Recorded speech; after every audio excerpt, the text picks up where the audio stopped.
আমাদের বাংলাদেশে ম্যাক্সিমাম জায়গায় দেখা যায় যে একটা পুকুর থাকে বা ডোবা থাকে, সেখানে কোনোভাবে বালি ফালায়া বা মাটি ফালায়া 8-10 বছর পর আপনারা বাড়ি করতে চান।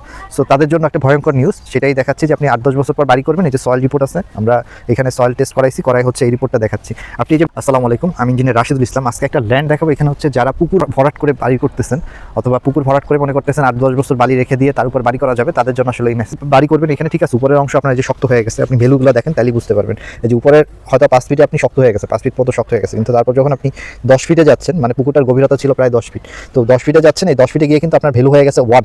মানে আপনি জাস্ট একটা হামার দিয়ে বাড়ি দিচ্ছেন, আপনার প্রায় 1 ফিট নিচে চলে গেছে। আপনার যে টেস্ট করার যে যন্ত্রটা, ওটা স্পুন যে বলা হয়, ওটা 1 ফিট নিচে চলে গেছে, মানে এক বাড়িতে 1 ফিট নিচে চলে গেছে। তো আপনার এত কম এটার রেজাল্ট, মানে আপনি যেখানে একটা বিল্ডিংয়ে 100 টন লোড আসবে, সেইখানে আপনি নিচে একদম নরম কাদামাটিটা আছে। তো আপনি যখন এটার উপর 5 ফিটে বাড়ি করলেন, বাট ওই লোডটা তো আস্তে আস্তে নিচে যাবে। এখন 10 ফিটে যখন যাবে, তখন তো আপনার বিল্ডিংটা আস্তে আস্তে দেবে যাবে, ওই যে জন্য আপনার এই নরম মাটিটা আছে।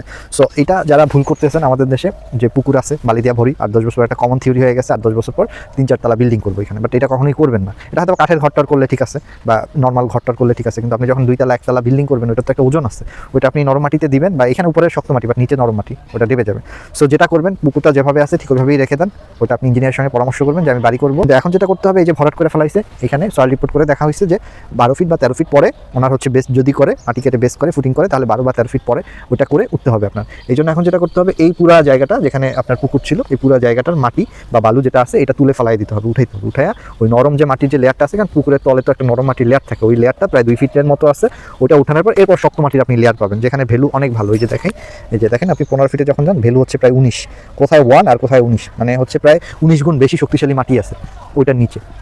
তো আপনার যেটা করতে হবে, ওইটা উঠাইতে হবে, উঠাই তারপরে ওইখান থেকে বেস করে উঠতে হবে। মানে আপনি বালি ভরাট করলেন 1 লাখ টাকার, এখন যে আপনার আনুষঙ্গিক যা খরচ আছে, তার হয়তো 12-2 লাখ টাকা এক্সট্রা খরচ হবে। সো এটা করে আপনি বোকামি ছাড়া ভালোভাবে যদি বাড়ি করতে চান, তাহলে এইভাবেই করতে হবে। নাহলে এইটা কখনোই করা উচিত না। সো আমরা সবসময় বলি যে পুকুর কখনোই আপনি ভরাট করবেন না। এই যে 8-10 বছর, অনেকেই আমাকে বলে ভাই 5 বছর হয়েছে, এখন বাড়ি করা যাবে কিনা? করা যাবে না, এক কথায়। ওইটা নিচে খারাপ মাটি। এটার আমাদের অনেক ভিডিও আছে, যে আমরা পুকুর তোলার পর দেখি, তারপর রড দিয়া যে ওইখানেও আরও 2 ফিট খারাপ মাটি, কারণ ওই নিচের মাটি কখনোই শক্ত হয় না। সো যারা এটা করতেছেন, ভুল করতেছেন, সো এটা করবেন না। ঠিক না করে ইঞ্জিনিয়ারের সঙ্গে পরামর্শ করে তারপরে কিভাবে বাড়ি করতে হবে সেই বিষয়ে পরামর্শ করেন। ওটা আপনি যে ইঞ্জিনিয়ারের মাধ্যমে ডিজাইন করাবেন, তার সঙ্গে আলোচনা করবেন যে পুকুর আছে, এরকমই রেখে দিছি, এখন বাড়ি করব, এখন কি করা যায় সেই বিষয়ে আপনি পরামর্শ দেন।